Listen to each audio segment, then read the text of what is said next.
오늘 사도행전 18장의 전반부를 보면서 저는 위로하시는 하나님이라는 제목의 설교를 나누고자 합니다. 이 본문이 좀 익숙해서 찾아보니까 2014년에 침묵하지 말고 말하라 라는 제목으로 같은 본문을 다루었더라고요. 그때 설교를 들어보니까 그땐 집에서 예배하던 때라서 애기들 목소리도 들리고 또 마이크 없이 육성으로 하니까 아주 소박한 느낌도 나고 좋았습니다. 근데 오늘은 하나님의 위로에 조금 더 집중을 하고 싶어요.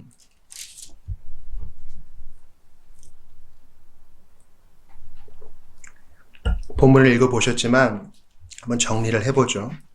바울이 고린도에서 전도합니다. 아테네에서 고린도로 옮겨요. 지금도 고린토라는 도시가 그리스에 있죠. 그리고 고린도에서 이제 브리스길라와 아굴라를 만나고요. 그때 헤어져 있던 실라와 디모데도 만나고요. 소요가 있었지만, 반대가 있었지만 하나님이 위로하시고 격려하셔서 거기에서 1년 6개월을 모읍니다. 그러니까 안디옥 이후에 이렇게 오랫동안 머문 도시는 바울에게 없었어요. 바울은 계속 이동해야 되는데 하나님이 머물러 있어라. 반대가 있어도 머물러 있어라. 내가 도와주리라. 법정에까지 소환되지만 하나님이 도와주셔서 그곳에 있을 수 있게 되었고, 거기서 최초의 바울의 서신서인 데살로니가 전후서를 거기서 기록하게 됩니다. 주보 일면 보시겠어요? 사실 그거 얘기한 거예요. 보시죠. 지도가 나와 있는데 우리가 현재 일어난 일이 역사적 사건임을 한번 지도를 통해 확인해 봅시다. 우리 지중해라는 대해가 있고요. 지중해 그 배 오른쪽에 보니까 구보로 키프로스 섬이 있죠. 그 위의 땅은 현재 터키라고 할 수 있겠습니다. 안디옥에서 시작해서 바울의 고향인 다소, 또 더베와 루스드라, 여기서 디모데가 합류하고요. 하나님이 드로아로 인도하시죠. 드로아.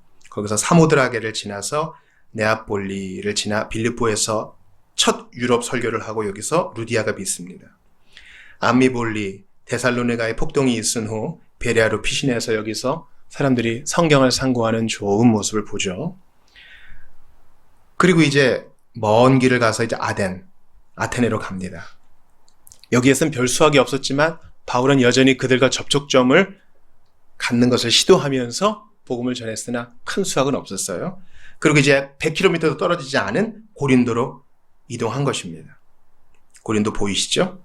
그 밑에 보니까 바울이 한 일이 정리되어 있어요. 아굴라와 브리스길라 합류, 실라와 디모데 합류, 회당에서 전도, 1년 6개월 말씀 전파, 데살로니가 전후서 기록, 아가야의 갈리오 총독 앞으로 끌려가다 이렇게 있습니다.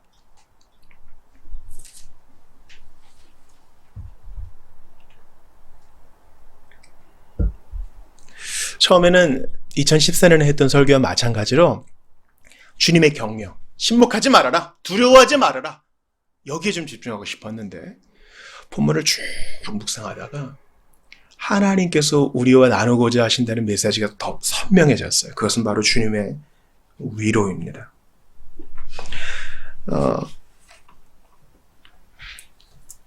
지난주 본문 한번 보시겠어요?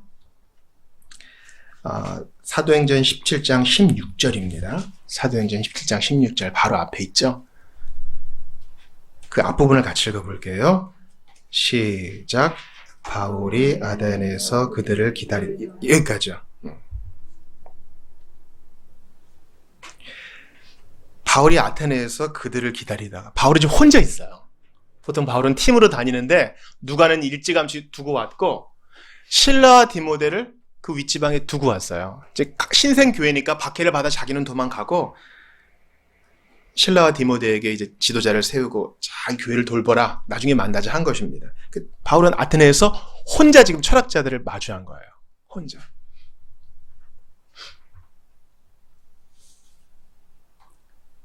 그리고 이제 혼자서 아테네 철학자들과 갑론을박했는데 잘하긴 했죠. 그러나 많이 믿지는 않았고 여전히 박해하는 분위기가 있었습니다. 그리고 나서 이제 100km도 안 되는 고린도로 옮겨왔는데 고린도는 벌써 이 위압감이 있어요. 위압감이. 여러분 기억하세요? 지난주에 아테네는 그 당시 바울 당시 지금으로부터 2000년 전에 아테네는 인구가 한 얼마쯤 됐다 그랬어요? 인구가 1만 명. 쇠락한 옛날 도시예요. 반면에 바로 이웃 도시지만 고린도는 당시에 얼마나 됐을까요? 최대 인구가 75만 명이었어요. 그러니까 아가야의 주도였어요. 그 지방에. 그 인구가 벌써 70배, 60배가 된 거예요. 많은 사람들이 딱 있고. 그리고 당시에 이제 고린도 사람 하면은 안 좋은 이미지가 있었습니다. 고린도 사람 하면은 어떤 속담으로 뜻이 딱 정해져 있어요. 여러분, 우리가 더치페이 하죠? 더치페이란 말은 무슨 말이에요? 더치페이? 네덜란드 사람의 방식으로 계산한다 이런 뜻이죠. 네덜란드 사람 이런 말 되게 싫어해요. 이거 미국 사람이 비아냥 걸려고 만든 겁니다. 그러나 그것은 그들의 국민성을 나타내죠. 정확하게 한다는 거. 마찬가지로 고린도 사람의 이란 뜻은 그 당시에 아주 음란한, 성적으로 음란한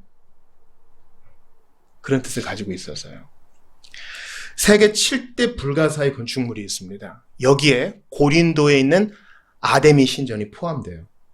이 아데미는 아마 아르테미스 신전이라고 세상 역사에서는 배울 거예요. 아테네에는 판테온 신전이 있죠. 만신전이라고 하죠. 만신전. 근데 아데미 신전, 아르테미스 신전은 이거보다 4배가 더 큽니다. 그래서 어떻게 이것을 지었을까 사람들이 지금도 궁금해하고요. 당시에는 이제 아르테미스가 이제 여신이니까 여기서 제사한 사람들이 성적 음란함을 가지는 것이 그 당시의 관행이었습니다. 또 다른 신전에서는 또 미소년들을 고용해가지고 여전히 똑같은 일을 했죠. 아주 타락한 도시였어요.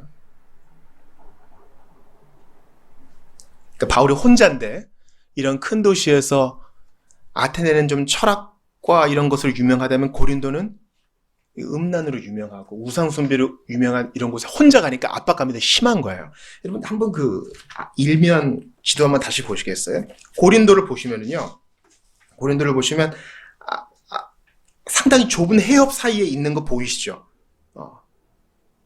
에게해와 아드리아해를 연결해주는 아주 좁은 해협입니다. 운하가 있을 법했지만 네로가 팔려다가 실패는 했어요. 하지만 이 에게해에서 아드리아해로 이렇게 돌아오는 것보다 이 좁은 해협을 건너는 게 더 빠르잖아요. 그래서 당시에 고린도에는요, 큰 배를 육상으로 끌고 오는, 빨리 운송시키는 그런 장비가 있어서 동서해상 무역의 중심지였습니다. 또한 남쪽과 북쪽에 또 물건을 오르내리는 이 물자 운송의 또 중심지였어요. 그러니까 바닷가고 교역의 중심지고 이런 곳은 항상 좀 음란하고 부유하지만 타락한 곳인 경우가 많죠. 그러니까 이런 곳에서 바울이 혼자 아주 어려웠어요. 게다가 돈도 없었던 것 같아요. 왜냐면 여기서 아굴라와 브리스길라를 만나서 일을 했으니까 어떤 일을 했는지 좀 볼까요? 오늘 본문의 3절 같이 읽어보겠습니다. 18장 3절이에요. 시작. 생업이 같으므로 함께 살며 일을 하니 그 생업은 천막을 만드는 것이더라. 바울은 랍비잖아요. 라바이. 랍비들은 소년 때부터 배우는 게 있어요. 너희들이 토라를 가르치는 것으로 생계를 유지하면 안 된다.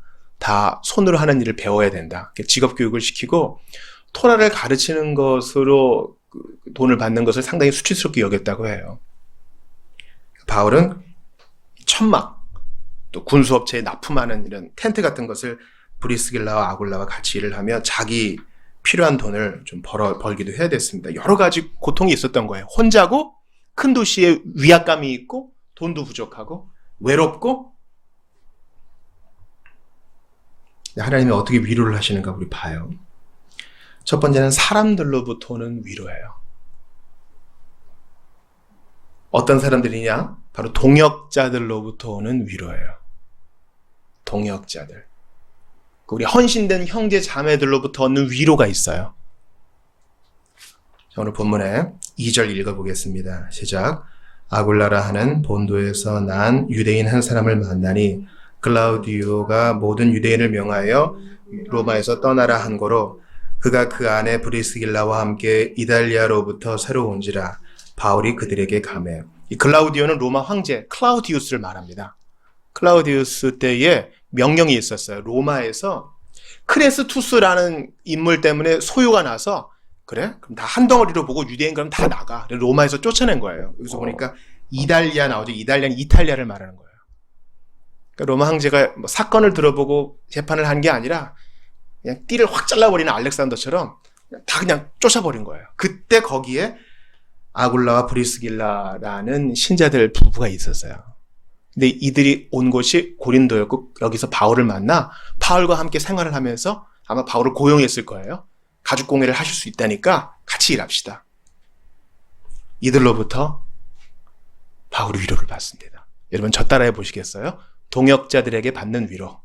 동역자들에게 받는 위로. 아주 내가 좀 피폐할 때 막 예수님 때문에 너무 행복하고 예수님 때문에 더 뛰고 예수님께 헌신한 사람들을 보면은요. 그냥 보고만 있어도 위로가 돼요. 격려가 되는 거예요. 야, 진짜 하나님은 살아계시는구나. 저 사람은 저런 거 보니까. 여러분 제가요. 가정교회 세미나라는 데를 한번 참여해 봤어요. 순천에 있는 한 교회에서 세미나를 일주일 동안 하고요. 그때는 그 세미나하는 성도의 집에서 민박을 하는 거예요. 야, 일주일을 남의 집에서 사는 거예요. 그거 쉬운 일 아닙니다. 그런데 정말 지극정성으로 저희를 돌봐주셨어요.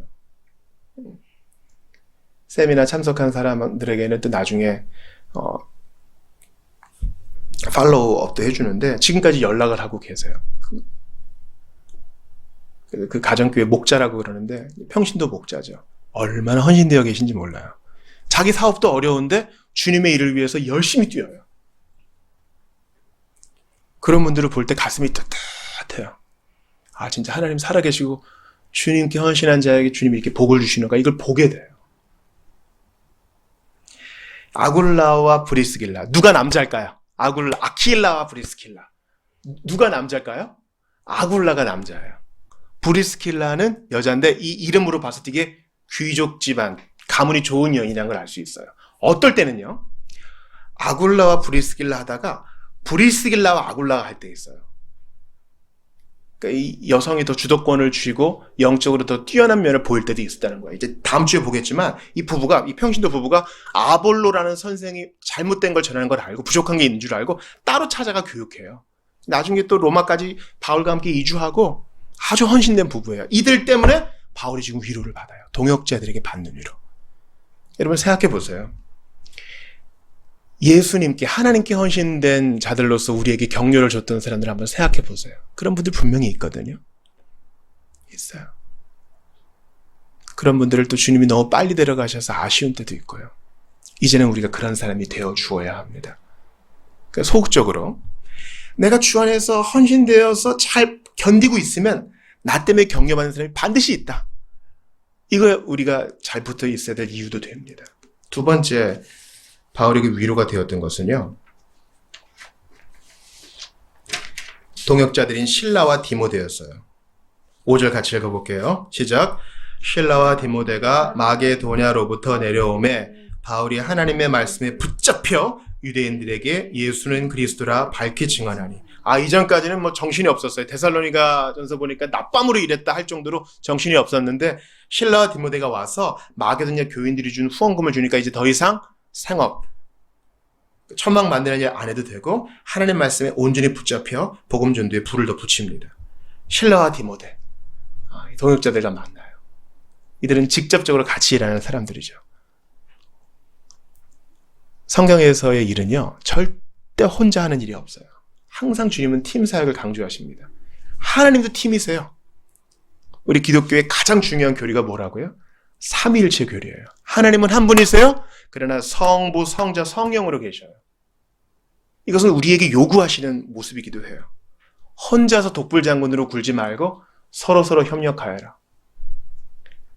에베소서를 보세요. 하나님께서 교회에 여러 직분을 주시죠. 한 사람이 동시에 집사와 장로일 수 없어요. 한 사람이 동시에 장로와 목사일 수 없어요. 다 각자 자기 은사가 있어요. 자기 몫이 있어요. 그런 자들과 만날 때 바울이 힘을 얻습니다. 실라와 디모데라는 동역자를 만나자 그제야 하나님 말씀에 붙잡혀 회당에 가서 예수님을 증언하고 변론을 해요.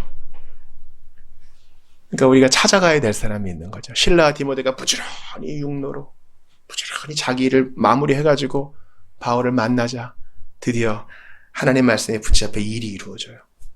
우리가 찾아가야 될 필요가 있어요.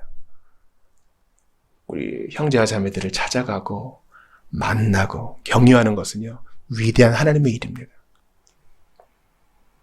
사람들로부터는 위로를 한 번 더 보죠.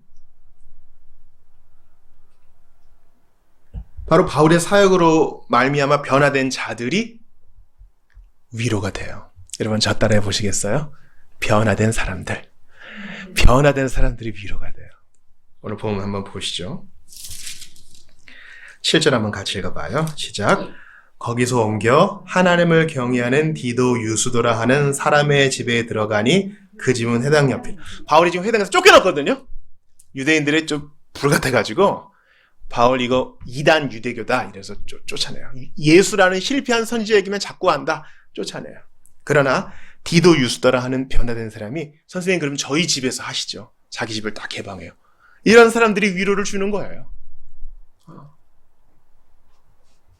사람이 환경의 영향을 받습니다. 얼마나 많이 받는지 몰라요.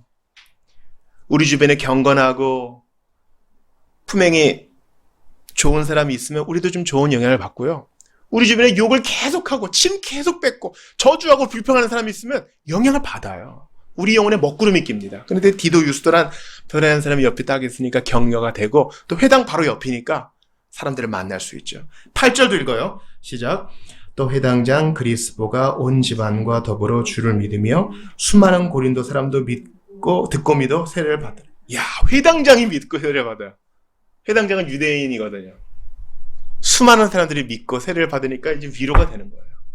이전까지는 혼자였으나 동역자들도 오고 여기서 또 로마에서 온 동역자 부부도 만나고 게다가 생각지도 못했던 디도 유스도와 회당장도 믿으니 위로의 위로가 넘치는 것입니다. 우리에게 정말 기쁨이 되는 것은 변화된 사람들. 사람들이 변화되는 것을 보는 게 우리 기쁨이에요. 더 성장해가고 더 성숙해가고 회심하고.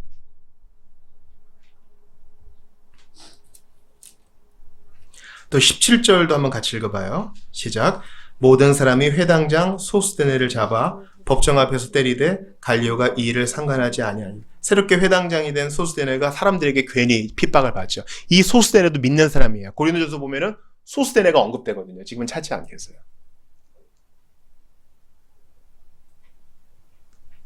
그러니까 고린도의 아데미 신전과 각종 우상 더미들과 각종 음란함이 계속 공격을 해와도 동역자들과 또 찾아온 사람들과 변화된 사람들이 그에게 위로를 주는 거예요. 성경을 찾아볼게요. 고린도전서 2장 3절입니다.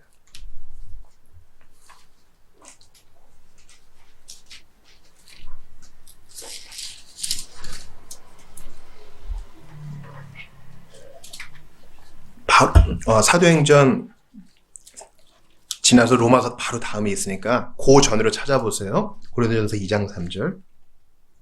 바울이 고린도 왔을 때 혼자 있을 때 어땠는지 한번 그 심정을 들어볼게요. 2장 3절 시작. 내가 너희 가운데 거할 때에 약하고 두려워하고 심히 떨었노라. 이랬는데 변화된 사람들이 있고 동역자들이 있고 이러니 나 기운이 난다. 고린도전서 앞장 한번 보세요. 기왕 봤으니 1장 1절도 봅시다. 시작. 하나님의 뜻을 따라 그리스도 예수의 사도로 부르심을 받은 바울과 형제 소스데네는, 이 사람 아까 맞은 사람 아시죠? 아까 맞은 사람이었으나 이 사람도 변화된 사람인 것을 알 수 있어요.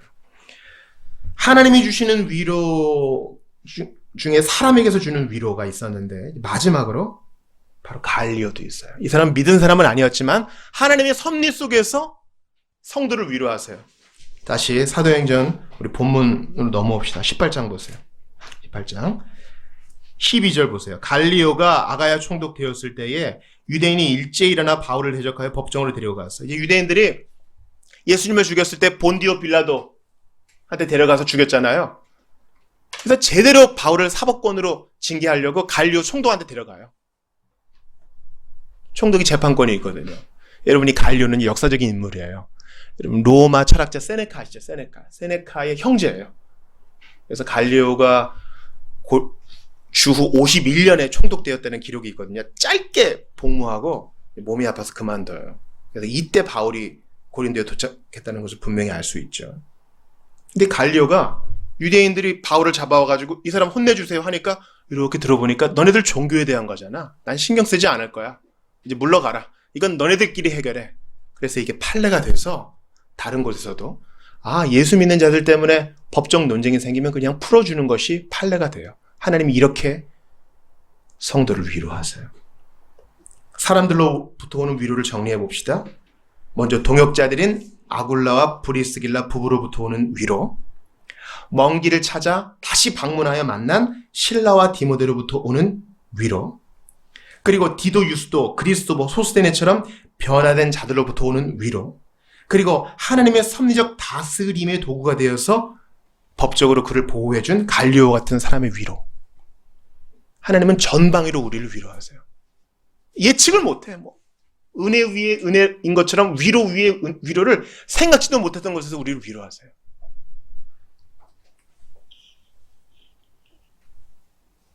두 번째는 초월적인 위로입니다.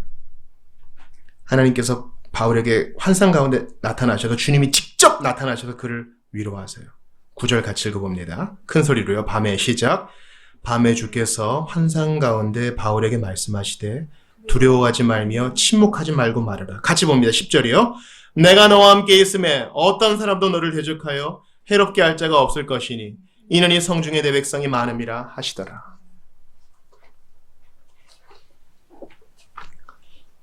유럽으로 갈 때 드로아에서 마게도냐 사람 환상에 보였던 것처럼 주님이 예수께서 직접 환상 중에 바울에게 나타나세요. 우리 교회는 개혁파 교회죠. 우리는 성경 중심, 또 이성을 사용하는 것을 두려워하지 않는 분파입니다. 그러나 동시에 하나님은 크신 분이고 전능하신 분임을 믿기 때문에 하나님이 환상 중에 일하신 것을 지금도 일하신다는 것을 부인하지 않아요. 제가 수차례 여기서 말씀드렸죠. 복음 전도가 금지된 나라가 있어요. 종교의 자유는 있는데 전도는 또 금지된 나라도 있고요. 그런 나라에서 하나님은 지금도 일하세요. 중국 같은 나라 복음 전도하면 안 되죠. 근데 하나님이 일하세요. 어떻게 해요? 환상을 사용하세요. 환상을 사용하신다고요. 이것을 가둬두면 안 돼요. 우리가 믿는 주님은 신비에 쌓인 분이라고요. 꿈에 나타납니다. 여러분, 그 꿀 안에 예수가 있어요. 예수. 그 예수에 대해 자세히 알려줄 사람이 어디에 있으니 찾아가거라. 주님 환상 가운데 말씀하세요. 120년 전에 이제 평양에 복음이 들어갔을 때 길선주가 어떻게 믿게 됐어요?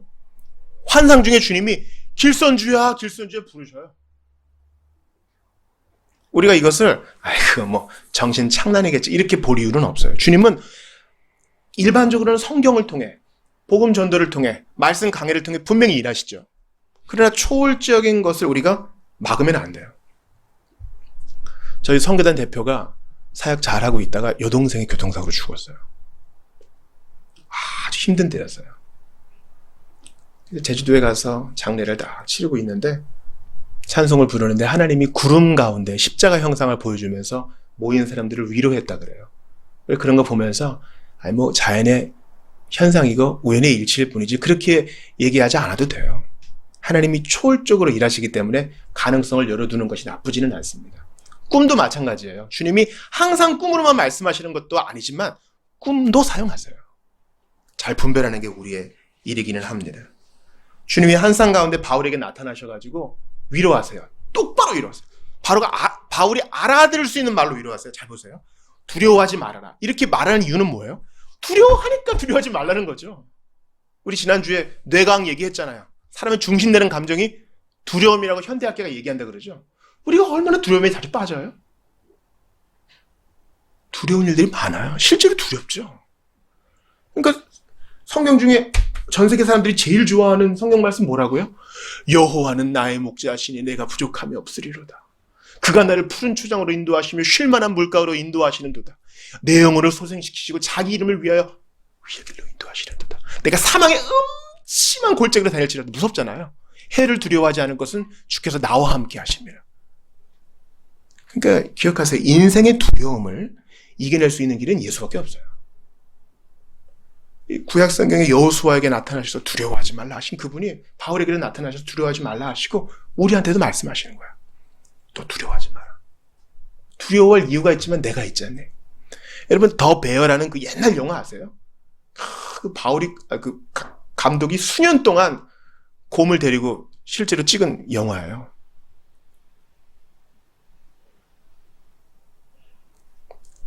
아기 곰이 이렇게 강에서 살쾡인가요? 늑대인가요? 피해서 도망갑니다. 맞닥뜨려요. 이제 아기 곰이니까 잡아먹겠죠. 근데 그 살쾡인지 늑대인지 도망갑니다. 왜 그래요? 그 뒤에 엄마 곰이 확 포효를 하니까 아빠 곰인가요? 아무튼 도망가요. 우리 뒤에 계신 하나님이 우리 백이 되시니까 두려워할 게 없어요. 두려워할 게 없다고요. 그러니까 세상 말로 하나님이 우리 백이 되시니까 두려워할 게 없어요. 계속 봐요. 침묵하지 말고 말하라. 이렇게 얘기한 이유는 뭐예요? 침묵하고 싶은 거예요. 침묵하고 싶은 거라고요. 괜히 또 얘기했다가 막 사람들한테 돌 맞고 쫓겨나고 뭐 끌려갈까 봐 두려운 거예요. 걱정하지 마. 그 밑도 봐요. 내가 너와 함께 있으면 어떤 사람도 너를 대적하여 해롭게 할 자가 없을 것이니 이는 이성 중에 내 백성이 많음이라. 이제 나를 믿어 교회 식구가 될 사람들이 많아. 네가 죽은 후에도 돌아올 사람들이 있어. 걱정하지 마. 여러분, 그러니까 최고의 위로는요, 사람들로부터 오는 것도 있지만 하나님께 오는 위로가 있어요.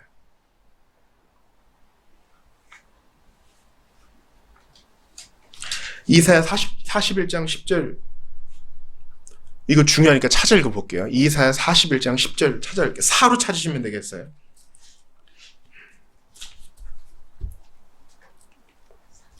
이사야 사로 찾 구약 성경입니다. 41장 10절이에요. 이거는 여러분 외우셔야 돼요. 41장 10절.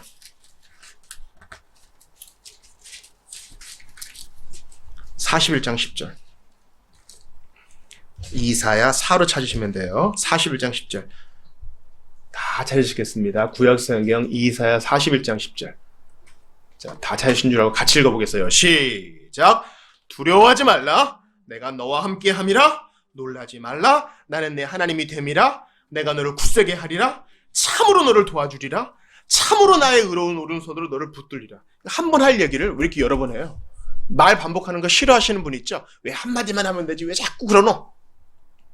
왜 그래요? 우리가 그만큼 자주 잊어버리고 의심에 빠지니까 그런 거예요. 여기도 바울이랑 얘기한 거랑 똑같잖아요. 바울한테 얘기한 거랑. 두려워하지 말아라. 내가 너와 함께 한다. 여기서도 그렇고 저기서도 그렇고. 그러니까 최고의 위로는 임마누엘이에요. 여러분 따라해보세요. 임마누엘. 임마누엘. 무슨 말이에요? 하나님이 우리와 함께 하신다. 이사야 7장 14절에 보니까 그러므로 주께서 친히 징조를 너희에게 주실 것이라. 보라 처녀가 잉태하여 아들을 낳을 것이요 그의 이름을 임마누엘이라 하리라. 이 임마누엘은 누구의 이름이라고요? 예수님 이름. 예수님은 우리와 함께 하시는 하나님이세요. 마태복음 1장 23절 보니까 보라 처녀가 잉태하여 아들을 낳을 것이요 그의 이름은 임마누엘이라 하리라 하셨으니 이를 번역한즉 하나님이 우리와 함께 계시다 함이라. 여러분 저 따라 해보세요. 하나님이 우리와 함께 하신다. 하나님이 우리와 함께 하신다. 이번에는 이렇게 해봅시다. 하나님이 나와 함께 하신다. 하나님이 나와 함께 하신다. 이게 최고의 복이에요. 얼마 전에 수능이 있었어요. 예전에 뭐 학력고사나 뭐 이런 거 있으면은 부모들이 교문에 탁 닫히면 엿을 쫙 붙이고 뭐 어디서 구해왔는지 부적 같은 걸 쫙 붙이고 시험 끝날 때까지 앞에서 기도를 합니다. 그 정성 대단하죠.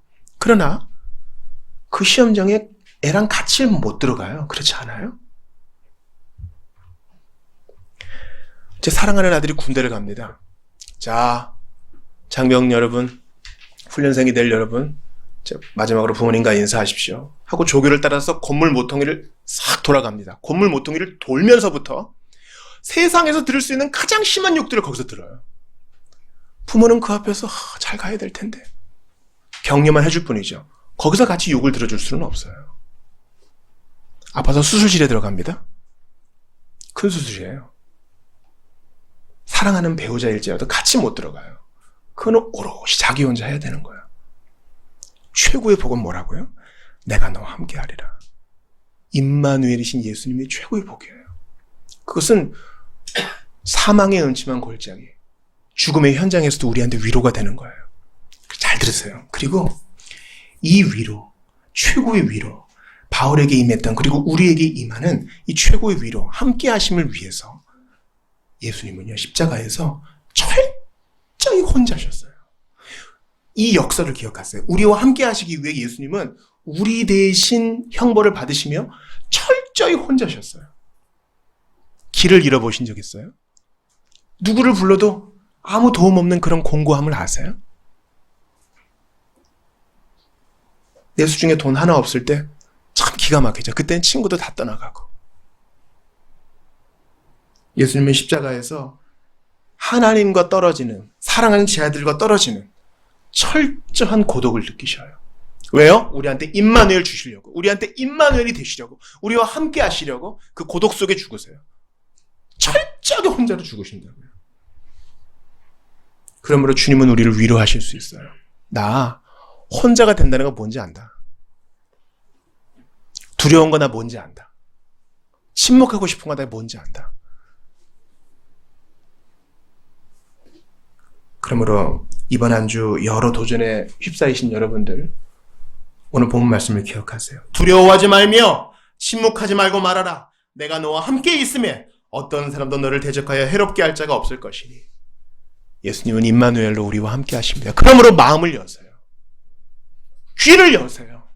가까이 계신 분께 손을 뻗으세요. 주님을 인정하세요. 하루를 시작할 때 도와주세요 기도하시고, 새끼 밥 앞에서도 감사합니다 기도하시고, 하루를 마무리할 때도 함께 하시는 주님 감사합니다. 부모도 애인도 배우자도 성도도 못 해주는 거 주님은 하세요. 이 임마누엘 되신 예수님을 붙들고 붙드는 여러분들 다 되시기를 주의 이름으로 축원합니다. 우리 같이 기도하고 성찬을 받도록 하겠습니다.